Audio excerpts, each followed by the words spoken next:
I'm Doug Farrer, and this is The World Unpacked. You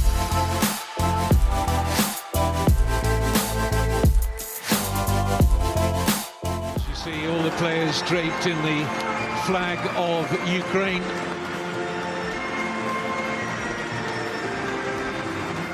In geopolitics, power is often measured by military might and economic strength.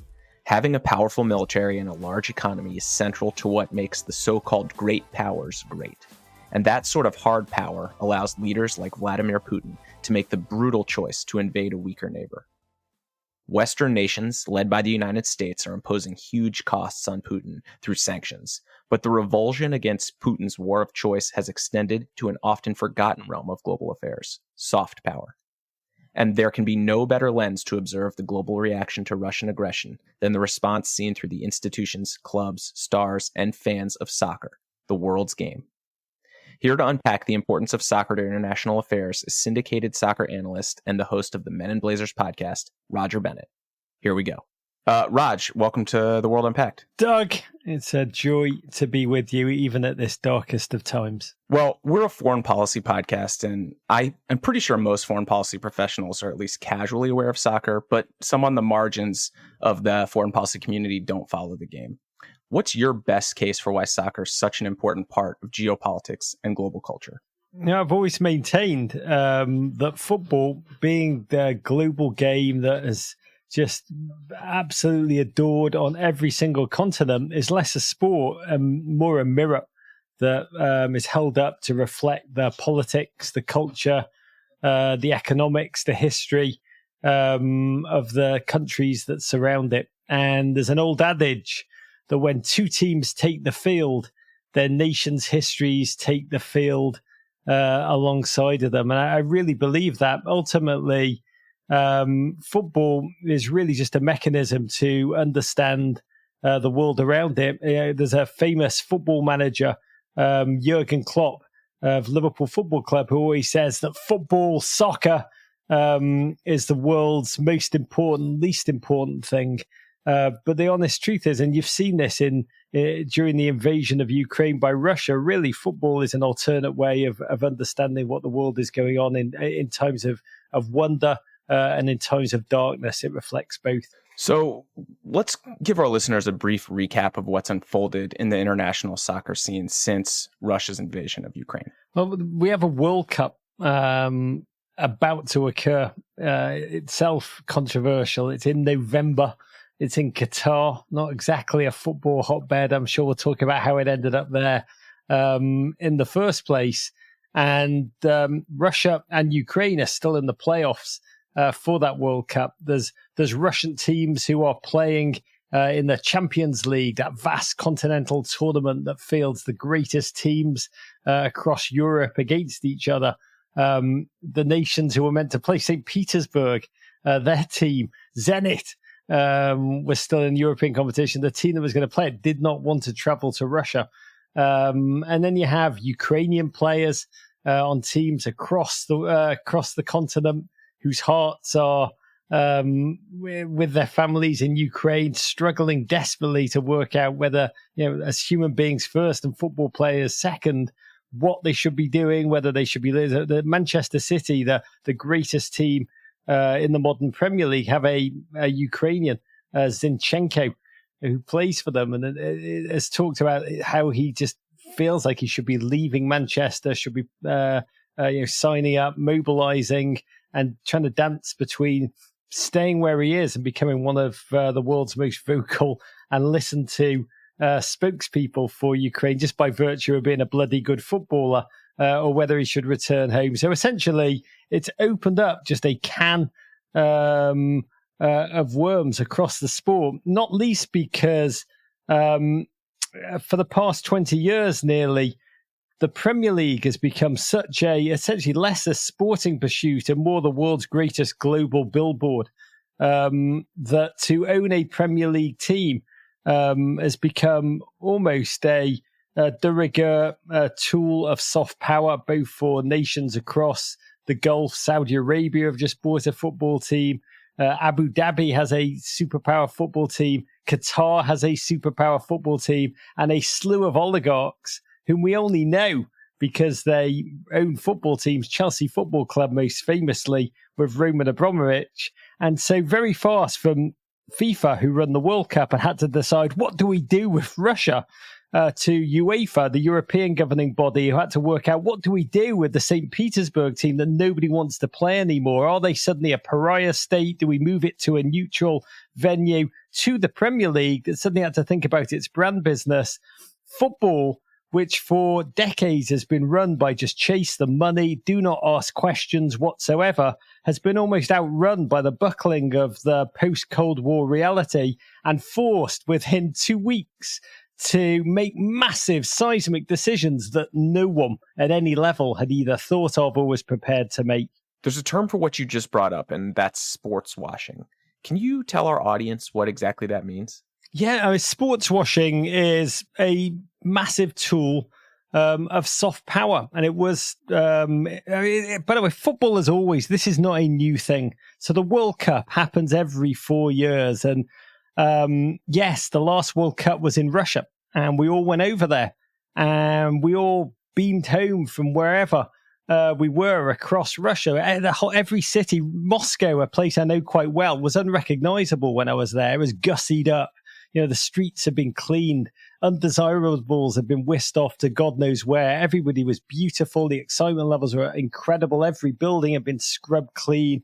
And every football journalist, as they followed their teams in England, went to the semi-final of the World Cup. So they went deep, deep, deep in an unfathomable fashion. And every English journalist over the past 2 weeks has said, oh my God, we were just essentially releasing propaganda for Putin, marveling at the Russian state. The head of FIFA, in a very moving ceremony at the end of the Russian World Cup, said the world has fallen in love with Russia, and accepted a medal of friendship from the Soviet Union and awarded Putin one back. But ultimately, as it will be in Qatar, it's just a way for the states that can pay the most for it to beam the image they want to beam, associated with some of the most highly covered, the Ronaldos, the Messis, the excitement, the emotion. Don't think of Qatar as a human rights abusing micropower with global intentions. Think about it as Lionel Messi coming on vacation, of Ronaldo, of the greatest moments wedded into your emotional DNA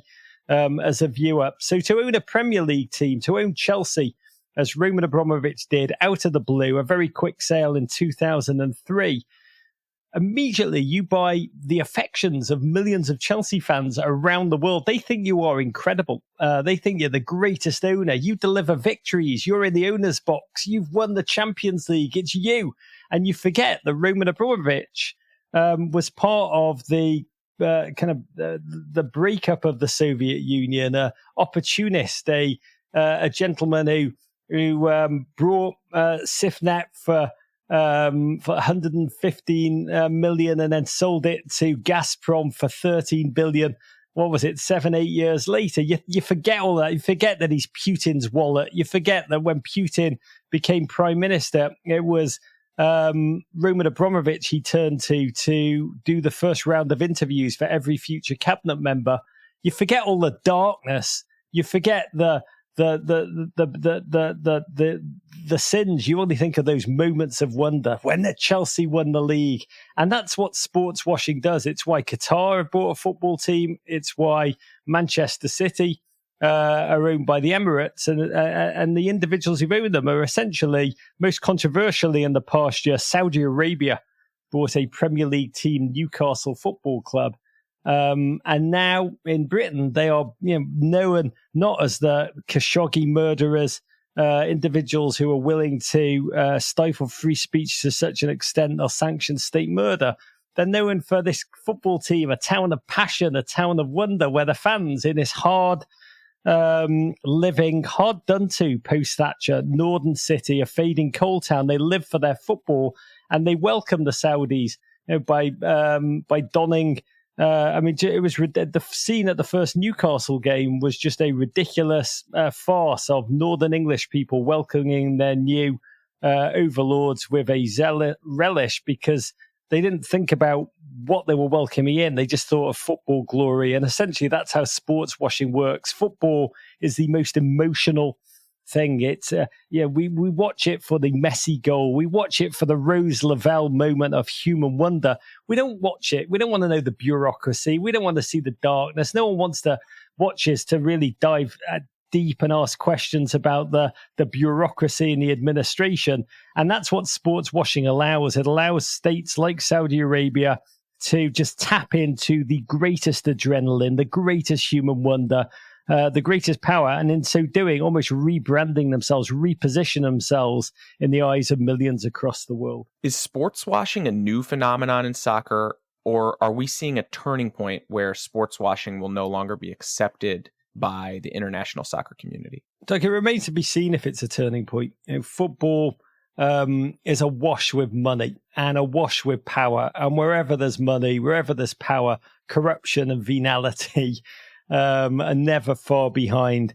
And Roman Abramovich bought Chelsea Football Club in 2003 and immediately reinvented football. British football, when I grew up, was a backwater played by huff and puff men who just wanted to get off the field, muddy field, have a cigarette and a pie at halftime. Then run around and kick each other. The fans were really there to fight each other. Italy was where the best football in the world was played.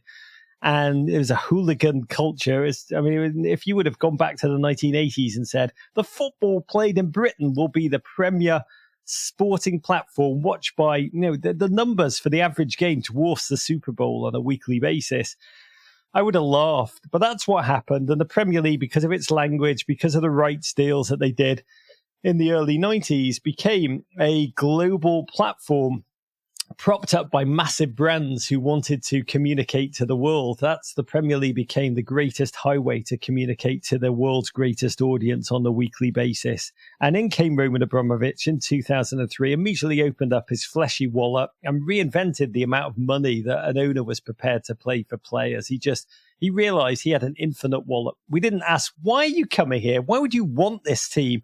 You were the governor of some region near Siberia. What would you want with British football? Why? We would just say, oh my God, he's paid 40 million for that defender. Oh my God, he's brought in this gentleman from the best Italian team. He's brought us one of the greatest strikers ever. He's delivered. He's bringing us glory. And what he did, he paid so much money, every other team in Britain couldn't compete. But no one was thinking, what if the post-Cold War social order, political order collapses, and suddenly we have an oligarch who's going to be sanctioned, owning one of the greatest assets that Britain has, Chelsea Football Club. What do you do then? If you'd said to me 3 weeks ago, Chelsea Football Club, Roman Abramovich, who just become world champions of club football, Roman Abramovich was there watching his team become world champions. If you were to say, he's going to sell the club in 2 weeks' time, I would say, what are you talking about? I can't imagine football without this team and this team without this owner. Let me just jump in and ask, though, because this is all taking place in the UK. How did British political leaders respond to this stunning news? What happened almost as soon as Ukraine was invaded, there was talk about sanctions. Boris Johnson was actually asked very quickly in the House of Commons, are you going to sanction Roman Abramovich? And he, in his Boris Johnson way, got it completely wrong and said, we have sanctioned Boris Johnson. And then someone must have whispered from the back benches, no, we haven't. So the Labour MP in question time pressed the charge and said, are you going to? And there's fantastic footage, dark footage of Boris Johnson just deciding to scuttle away out of Parliament rather than answer the question. And it was then that everyone started to realise, holy crap, this gentleman, Roman Abramovich, is so embedded in economic life, political life, cultural life. The life we knew he was embroiled in was football, but that was the tip of the iceberg. And as oligarchs started to be sanctioned, Roman Abramovich put out a statement. It was Saturday. It was during a game, a massive game. Manchester City were actually playing. He put out a statement where he initially said, I am going to hand stewardship of my club over to the foundation, the Chelsea Foundation. They will day-to-day run it. And everyone was like, is this everything? Is this nothing? What does this mean? What is stewardship? Is it a temporary thing? Is he just kind of trying to create a smokescreen? because Saudi Arabia didn't buy Newcastle ultimately, a thing called PIF, a public investment fund owned by Saudi Arabia that has nothing to do with Saudi Arabia. That's how they squared it. Nothing to do with Saudi Arabia at all, owns Newcastle. And it seemed like he was almost creating a PIF, retroactive PIF, a layer between him and the club. No one knew what it meant. And a couple of days later, he put out a second vague and awkward statement about how he wants peace. And Chelsea are behind peace. And at this time, the Premier League is that the teams are wearing Ukrainian flags on their warm-up jerseys. They're having solidarity statements before games. You have the ridiculous. It's very moving. I find it very moving. You know, the Ukrainian players who are on the field are weeping on the field. This is a moment's silence with Ukraine. Fans are weeping. Fans are weeping. They are in shock and they're in pain. They're in agony. But then you're like, hang on a minute. This is Manchester City who are playing the game. Their owner is the Prime Minister, Deputy Prime Minister of a region that abstained in the UN vote on the occasion. He was playing Everton Football Club, whose biggest backup was another oligarch, a gentleman called Alisher Usmanov, who many of you will know from the $600 million yacht, which was seized by the Germans. And so, yeah, you had beautiful moments, but when you scratched the surface, there was a ridiculous to it. And there was just an inversion, and football was doing something beautiful and meaningful, but football was also, the darkness of football was just seeping out. It was the clash of that emotional and that rational. And ultimately, very quickly after the second statement, I mean, Chelsea Football Club were playing in a final at Wembley, and they had to negotiate how Ukraine would be, the invasion would be marked before the game, because the owner was Roman Abramovich, an oligarch, and football didn't want to be seen to be that crassly hypocritical. Football's always happy to be crassly hypocritical, but even football realised, hang on a minute, lads, we can't be that crassly hypocritical. And then a third statement came, one on top of the other. This is how football does it. It tries to avoid the problem first. There's always a backlash, and football's kind of forced retrospectively into doing the right thing belatedly. And Roman Abramovich has had to announce, I'm going to put my team up for sale. I'm going to do it responsibly, slowly. No, he's not. He's going to do it quickly, and it's a fire sale. And now bidders, many of them from America, equity investors are reported to be flocking over to lodge their bids. And imminently, Chelsea Football Club will be owned with a new reality, and that whole ecosystem of football that Chelsea have been, it's a food chain, world football. Chelsea have been an alpha predator right at the top. Every single club in world football will be impacted by Roman Abramovich's removal. When we come back, I'll ask Raj about the broader issues of corruption surrounding soccer and how the World Cup ended up in Qatar.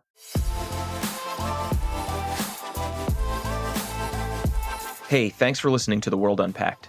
If you're enjoying the show, leave us a rating and be sure to subscribe to us on Apple Podcasts, Google Podcasts, Spotify, or wherever you get your podcasts.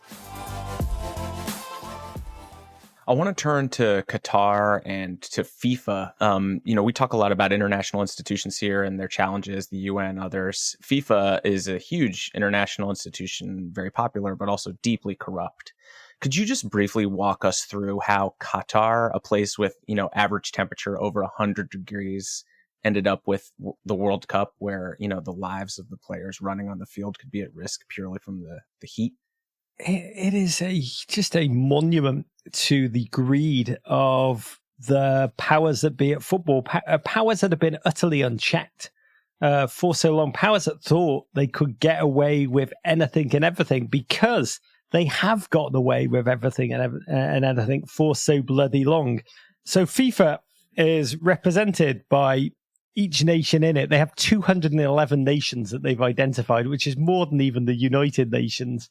Every single nation gets a vote. So Tiny St. Kitts, their vote counts as much as Germany or Brazil or massive footballing powers. And what that has done has led to voting blocks being put together and almost ransomed by those that run it. And to cut against corruption, FIFA decided that the placement of their crown jewel, the World Cup, would be decided just by their executive committee. 24 human beings. And 24 human beings who were enmeshed in a money-soaked, venal, truly corrupt operation. They essentially use the award of the World Cup as just a way to jack nations. They know nations want the World Cup. They know nations are willing to pay. And they use their status and almost this tiny committee with massive leverage to shake down the vying nations. And so 2010, Russia had paid for the 2018 World Cup. They were just willing to pay more than any other democratic nation. America wanted the 2022 World Cup. They even sent Bill Clinton to the awards ceremony, believing that they were going to get it. England thought it was going to win one of the World Cups. They sent Prince Harry. They sent David Beckham. These human beings were shamed by what happened in that hall when 2018 was awarded to Russia. Putin was just willing to pay whatever it would take to these 24 voters. And ultimately, the Qatar award was the most shocking of all. And the story comes down to Sarkozy wanting a political win, an investment that was quietly told would be coming to the French aircraft industry if they move their vote to Qatar and throw their weight behind Qatar. Qatar was able to just pay more to essentially pay. The person who ran the Qatar bid said, "We will pay whatever it takes. We will outbid anybody." And that's where global football has gone. At the time, there was shock. It was befuddling. How could the World Cup is there's millions of fans arrive. You need 18 stadia. I think there was one or maybe two at the time, and they promised they'd build them instantly. They'd build them so they're movable, and afterwards they could move them they could move the stadia to countries that need them.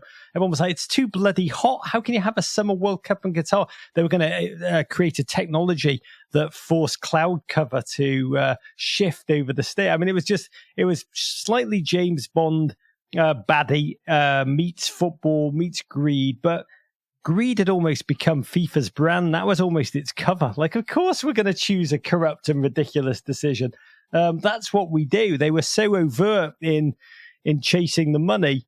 And that's how Qatar occurred. And it's an abomination. And that's what football bet on, that there'd be a bit of noise, but then the emotions kick in and everyone would play. But that bet didn't pay off in Qatar, did it? With Qatar, there has been an outcry. 6,500 immigrant workers are said to have died building the stadia across the across the state to get it ready for the world to delight. 6,500 human lives have been lost, and there have been in an ongoing way. Teams have protested. While qualifying, they've worn shirts with statements on them. Players have spoken out. And what's most fascinating, Douglas, is that in the run-up to this World Cup, Russia was still in the running. They had to play a playoff against Poland. And then the winner of that game would face Sweden or the Czech Republic. And FIFA did not know what to do. Russia has given FIFA so much money. The gentleman that runs FIFA, Infantino, Gianni Infantino, a truly corrupt human being who, with the World Cup coming to Qatar, the Swiss papers did an exclusive. He's actually moved there. He's relocated his family. His kids go to Qatari schools. So craven, so overtly on the take. We're buddying up with Putin. He was a gentleman that said the world has fallen in love with Russia through football. If you Google FIFA and Putin, you see Gianni Infantino hugging Putin, handing him the World Cup, juggling the ball with him. The greatest footballers in the world being forced to do a photo op with Putin. That's soft power. And it was Gianni Infantino that worked on all of it. So these teams, Czech Republic, Sweden, Poland, they all said, we're not playing Russia. We can't sit by and pretend they haven't just invaded a country. FIFA needs to decide what to do because the games are in, as we pod, they were meant to be in 22 days' time. And FIFA, as I said earlier, football tries to do nothing first. FIFA, first of all, put out a statement saying the games will go on. We're apolitical. We will play them in a neutral site. And what was fascinating was the football authorities of Poland, Sweden, and Czech Republic organized together and quickly said, no way, no how. We will never play football against Russia. Essentially, very quickly saying, we are going to make Russia a pariah state in the sporting sense. And they box FIFA in because FIFA are beneficiaries of Russian, the fleshy Russian wallets. They have been so well funded. They have taken so many backhanders. The connection between Russia and FIFA goes deep, and FIFA hummed and hard. And everyone was like, what are they going to do? Are they going to expel Sweden, Czech Republic, and Poland? They're almost boxed in. And many thought they'd just kick those teams out and actually support Russia. But belatedly, again, football never does the right thing first. It's so corrupt. It's so craven. But even football, which has been so supportive of some of the darkest regimes in the world, the most morally conflicted, just the most undemocratic, even football realized in this moment it couldn't become complicit. And so belatedly, FIFA decided to suspend Russia from play.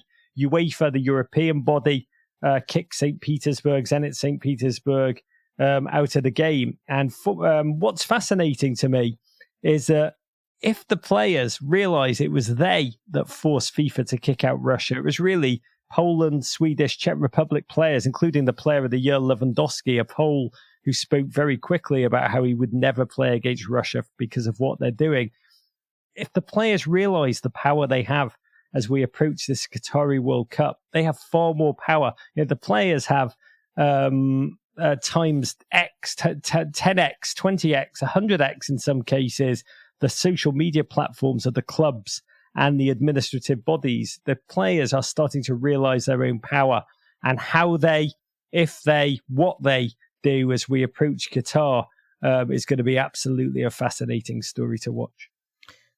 One nation we talk about a lot on this podcast, but we haven't mentioned yet, is China. Obviously a great power and a big rival for the United States, and seemingly a good friend to Russia as they proceed with this invasion. I noted that China took the step of banning Premier League games in China over the weekend, anticipating pro-Ukraine protests and actions from players. But there's not a lot of big Chinese money, I don't think, in the sport. In terms of ownership, and they're not a particularly large power in terms of soccer prowess. So how did they fit in to this sort of environment? Yeah, there's two ways, because the soft power playbook was noted by every single autocrat across the globe, and China jumped in. China did jump in. The industrialists were ordered to invest in some of the major teams across Europe, and or invest in suddenly blossoming football teams in the Chinese Super League. And there was a fleeting moment where some of the best players in the world, I'd say if they were wines, they've been open a tiny bit too long, that kind of a player. So some of the biggest names in the world, just past their peak, not yet in the elephant's graveyard. These were deeply functional footballers that were coveted, but were whisked off to China on incredible paychecks that briefly transformed football. No one could compete with what the Chinese teams were being paid, and it was a soft power play both ways. Both suddenly, like, we are taking some jewels of European football and whisking them off to the provinces of China, but also our industrialists are going to become owners, most famously of Inter Milan, the Italian off powerhouse, and invest in football on the very explicitly on the dictate of the power that be, and the economy turning led to that policy as if it was a light switch being flicked off almost as soon as it began. So that experiment was there, and you felt the power or the aspiring power of China in the tectonic plates of football, which always shifted towards China, and then it was gone. And what's fascinating is that this weekend, where football, Premier League football, every every major league of football really wove in Ukraine and solidarity with Ukraine into their match day pageantry and ritual. The Chinese rights holders to the Premier League told the Premier League that they would broadcast not 1 minute of football until it stops honouring Ukraine. So again, this Premier League bubble, the Premier League is in post-Empire Britain. We used to have an empire. Now we got 22 blokes running around the football pitch in polyester shorts. Downton Abbey, whatever the monarchy is, whatever that brand is worth on an ongoing basis. I mean, the Premier League is one of Britain's greatest exports. And it's been a bubble where the rights just increase globally year on year on year. It seemed unstoppable. But that moment where China said, we will not broadcast until this stops, has given many a pause for thought. That there's a true power in that. There's a true fear in that. And again, everything we thought was certain and definite and fact and true in football in the past 2 weeks. There's tremors everywhere. And the very future of the Premier League is this ownership. It wasn't just Chelsea. I support I'm from Liverpool. There's a team called Everton. Think of Liverpool as like Liverpool Football Club are the Yankees of Liverpool. Everton are like the Mets, but even worse, probably just purveyors of wonder and doom in equal measure. And Alisher Usmanov was their great backup, and the club very quickly cut themselves off from Usmanov. And in so doing have cut their own sponsorship revenue by 60%. And so the tremors, and it's not just Everton, it's not just Chelsea, but the removal of a slew of uber investors. I'm a huge soccer fan. I watch as many games as my wife will let me, and I'm a Chelsea fan, so I'm very conflicted about its ownership, or hopefully its ownership changing. I saw you said something recently, and I kind of want to turn the question around on you. You said, how do we responsibly consume the thing we love that's meant to be a shelter from the storm when it's inextricably linked to darker forces? Did you come up with an answer for that one yet? I think I said that in relation to there's thousands and thousands of Chelsea fans across the United States of America for many different reasons. Chelsea are a bloody good football club. They win a lot. Americans love winners. But for the past 3 seasons, Chelsea Football Club have fielded the best young American of his generation, Christian Pulisic, the gent who emerged from Hershey, Pennsylvania to world acclaim. And it's a true game changer in that he single-handedly has shattered the stigma around American footballers as they're perceived by the world. When I grew up in England, America was represented by Run DMC, by the great work of Molly Ringwald, by Bill Murray, by just the movies, the television shows, the music that just made me want to move here and yearn. That was soft power. Soccer, America's young soccer players, men and women, are some of the most in this kind of post over the last 6 years of America's complex political life. The soccer players are some of the greatest beacons of soft power across Europe. And so watching that, experiencing that, for Chelsea fans in America, they've been in a particular agony. And we do, as I say, it's like watching football and seeing Roman Abramovich and Chelsea Football Club through football. It's like only knowing Mel Gibson through the Lethal Weapon movies. And you think he's a great guy. He's crazy. He's so funny. He's such a great actor. Riggs, his lines are fantastic. But ultimately, we've come to a moment in this Russian invasion where you cannot separate the art and the artist. And football fans, we go to football to get away from it all. Football stopped during lockdown for several months, and we were bereft, and then football came back, global football, fanless. But my God, it was amazing. We connected to each other again across the world. We shared moments of human wonder. We created memories consciously together as football fans. That's why we watch. We don't watch to dig deep into FIFA and its skullduggery and that's not why we watch. That's why FIFA gets away with it. We don't watch football because, Newcastle fans, they want to watch moments of wonder shared cross-generationally with their parents and grandparents and grandkids. But you want to get away from the darkness of the world. This moment has forced football fans to take pause, to know they cannot get away from it, to know we have to lift up the rock and see what's crawling underneath. And so, yes, I have done. And anyone that listens to our show knows that we have a lot to the best of our ability. No one listens to Men in Blazers because we're geopolitical experts or Kremlinologists, but we have to grapple with it.